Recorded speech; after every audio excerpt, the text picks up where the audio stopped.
Some folks seem pretty upset over this Connecticut Sun sale situation. I can't say I am one of those folks that is pissed off about it, but here is some of the reaction that you've seen. Senator Richard Blumenthal, WNBA put a full court press on blocking the Sun from staying in Connecticut.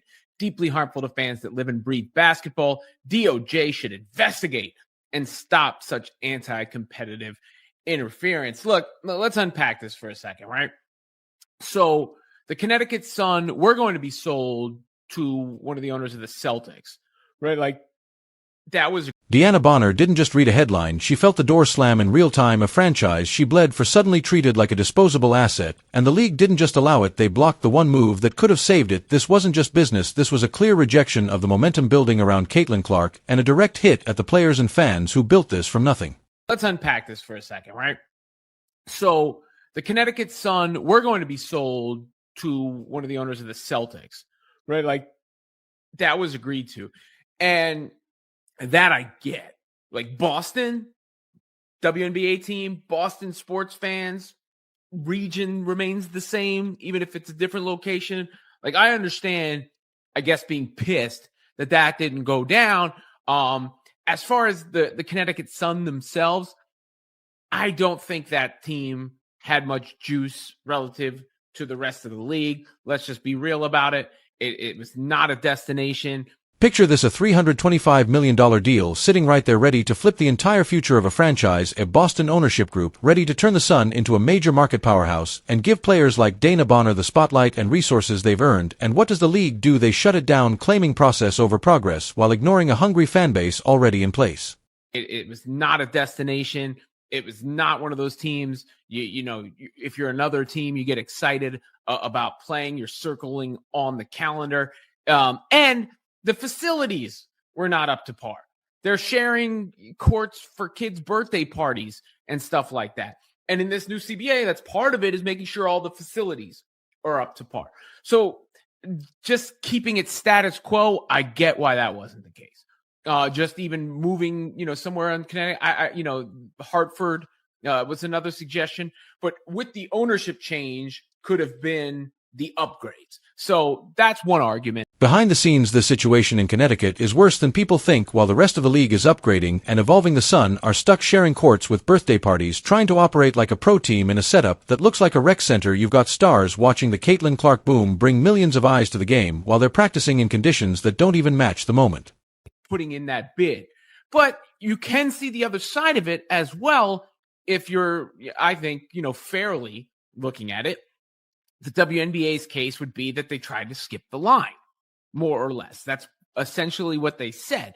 Sun ownership, however, initially reached a deal last summer to sell the team for a record $325 million, which, by the way, needs to be appreciated. I think that the price here is $300 million to go to Houston, to relaunch the Comets, which I haven't even mentioned up until this point. And there's some history there, of course. But just the fact that the Connecticut Sun are selling for upwards of... Instead of building toward Boston, the league pivots to a $300 million reboot in Houston and hands the opportunity to the Fertitta family. It feels less like growth and more like insiders taking care of insiders. And for players like Bonner, it's a brutal message. Your team, your market, your loyalty, none of it matters when the decision makers have already picked a different future. Which I haven't even mentioned up until this point. And there's some history there, of course. But just the fact that the Connecticut Sun are selling for upwards of $300 million is one of the surest signs of growth of the league that there's been, right? Like, I think they might have been bought for $10 million or something along those lines. That's an explosive growth. And it's one of the arguments I made going into the CBA as to how you can say, where the trajectory of the WNBA is headed beyond just simple revenue, net revenue, game in, game out. This situation has gotten so messy it's pulled in Washington power players. Richard Blumenthal isn't just commenting, he's calling for federal scrutiny, pushing the DOJ to step in over what he sees as anti-competitive interference. When U.S. senators are threatening action over a team move, you're not dealing with a sports story anymore. This is about control power and who really runs the league. Teams that have put bids in, that have gotten rewarded for doing so. WNBA effectively blocked the deal from progressing, holding firm that relocation decisions are made by the WNBA Board of Governors and not by individual teams, and that cities have already gone through the expansion process, which included Houston. Those cities have priority over Boston. And we know we're getting Cleveland. We know we're getting Philadelphia. Obviously, the tempo, Toronto and Portland are entering this year. And now you're going back to Houston. Now the cynic could say it's the Fertitta family, right? And the NBA rewarding one of its own because the league says this is about rules, about process, about waiting your turn. But let's be honest, players aren't buying it. They see Boston getting blocked not because it couldn't work, but because it worked too well, a major market, a potential super team, and suddenly the league hits the brakes, sending a clear message: fit the system or get left behind. Priority over Boston. And we know we're getting Cleveland. We know we're getting Philadelphia. Obviously, the tempo, Toronto and Portland are entering this year. And now you're going back to Houston. Now the cynic could say it's the Fertitta family, right? And the NBA rewarding one of its own because of the Houston Rockets connection. The Sun will play one more season in Connecticut before relocating in 2027. So I sit on the side of, I understand why the Sun are being moved. I understand why this is happening. Look at the numbers, and you understand the anger. This franchise was bought for around $10 million, and now it's exploding in value thanks to years of work from players like Caitlin Clark driving new attention and veterans grinding through the tough years. Now that the money is flowing, the same players who built that value are being told they don't get a say in who controls it. Connecticut before relocating in 2027. So I sit on the side of, I understand why the Sun are being moved. I understand why this is happening. I like the idea personally of a team in Boston more than a team in Houston. But the moral of the story is the demand. And you had teams that have put in for these bids, like Houston, and they're getting rewarded, and other teams wanting to get in on the WNBA business.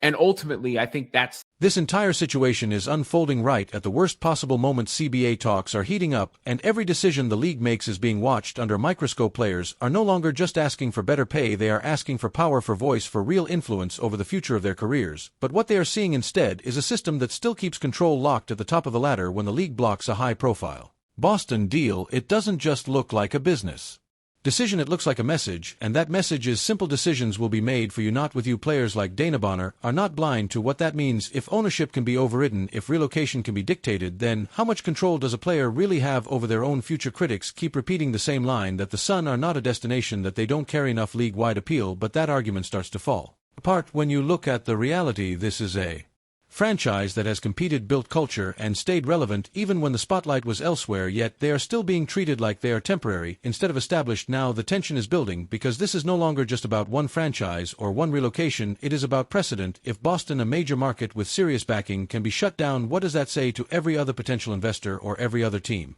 trying to grow? And all of this is happening while the clock is already ticking. The Sun are heading toward a future relocation window, and every season from here feels like a countdown, not a fresh start. Fans know it, players know it, and that uncertainty slowly eats away at the identity of the team. At the heart of it, DeWanna Bonner and her teammates are not just fighting on the court anymore, they are fighting for stability, for respect, and for the right to shape their own professional environment, because when a league starts deciding who gets to grow and who gets moved, the game stops feeling like competition and starts feeling like control.